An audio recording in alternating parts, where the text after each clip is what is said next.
there, what's going on? Coach Chris Wilson here in the Critical Bench compound, and I have the Yoke behind me. Today's video, I'm going to be teaching you how to properly use a yoke and what the heck a yoke is. No, I'm not talking about eggs. I'm not talking about the little yellow part that some people don't eat because they're trying to watch their fat intake. Eat your yolks, by the way. I eat the whole leg. That's just the way I roll.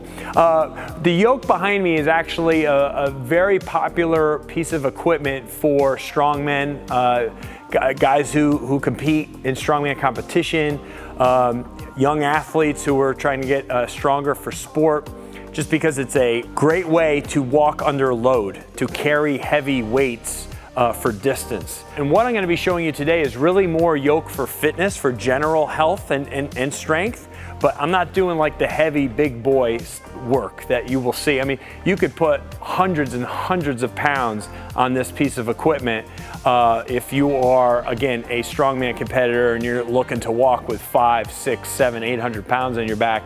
That's not this video.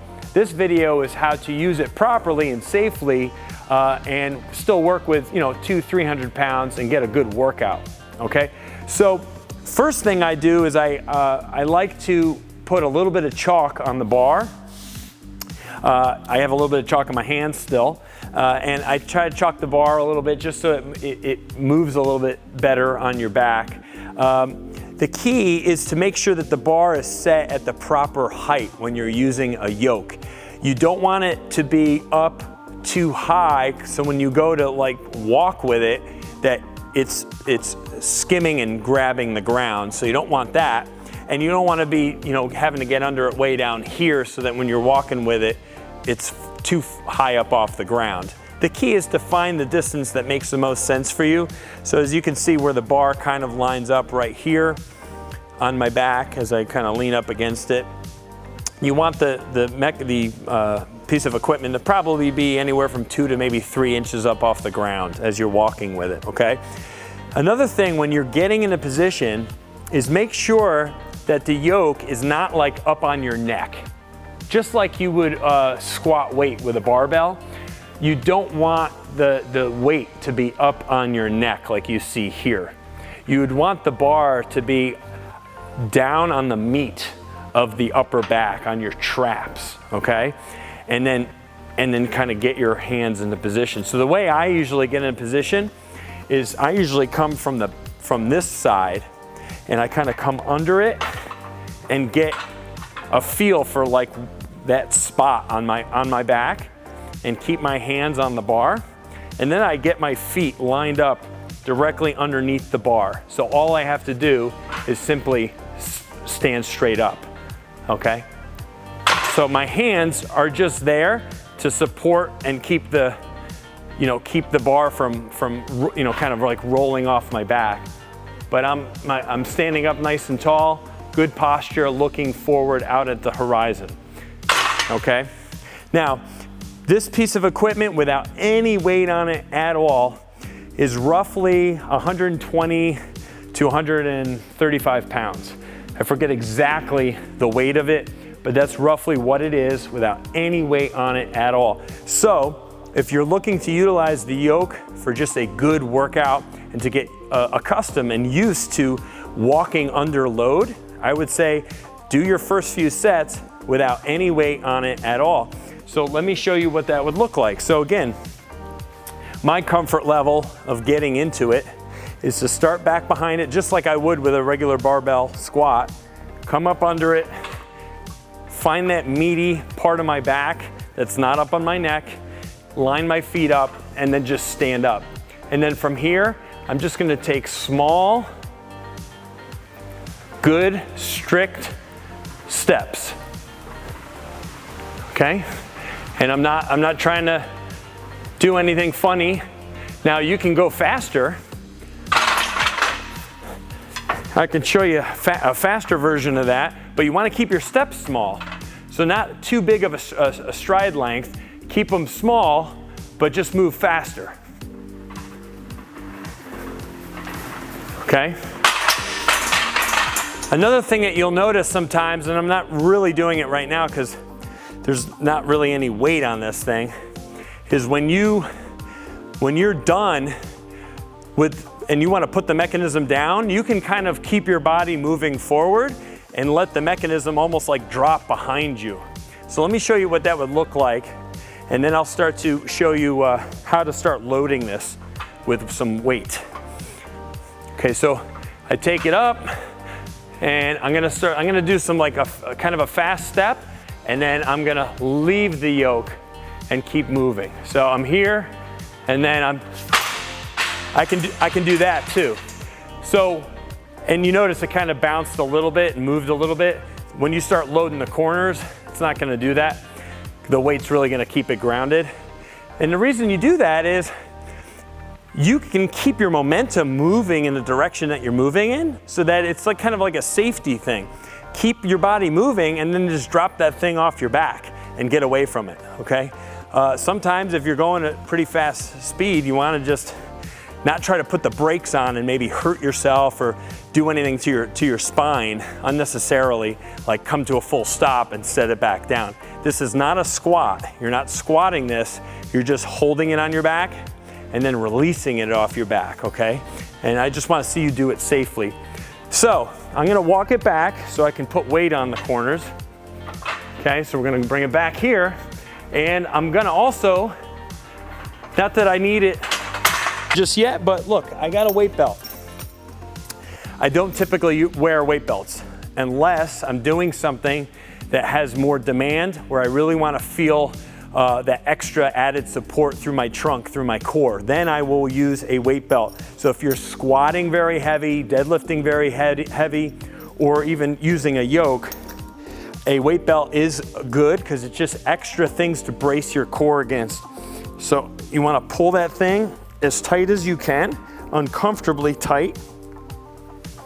So you can just about get that hole. There we go. And that's where you want it to be. You're not wearing a weight belt because it looks cool, okay?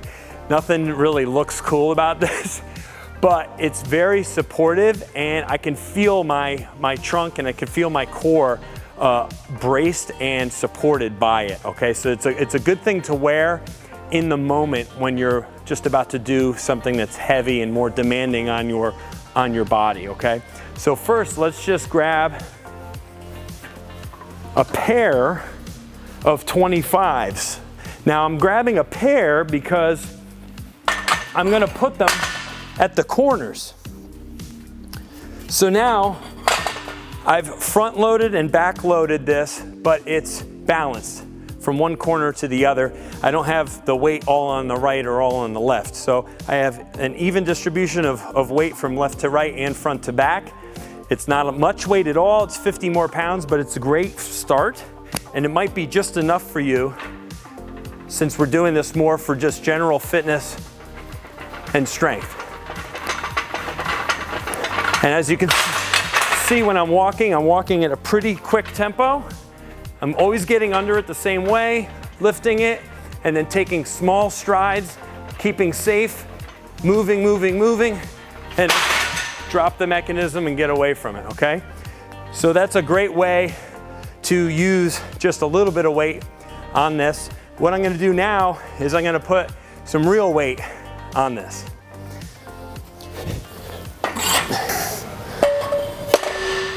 All right, now I got 45-pound Olympic plates on the corners, all the way around. So it's a fair amount of weight. Again, it's not overly heavy. This would be a reasonable amount of weight for somebody who's been working out consistently and is used to getting under, you know, the high 2s or 300 pounds, maybe doing squats and stuff. So 90 pounds on each side, 180 plus the mechanism. We're looking at roughly like 300, maybe a little over 300 pounds here. Again, start light and work your way up. Let your body get acclimated and used to feeling that load while walking. It's a different experience entirely from just doing stationary lifts like squats, okay? So I get into it, everything's the same, nothing changes. I get into it the same way, feel that meaty part of my back, feet are lined up, boom, I lift, and I keep my strides small and safe.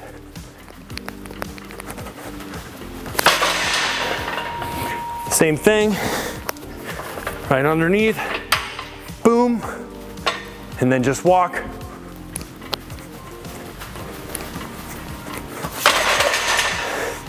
Just like that. Now again, I've been doing this exercise for several years now. My body's used to it.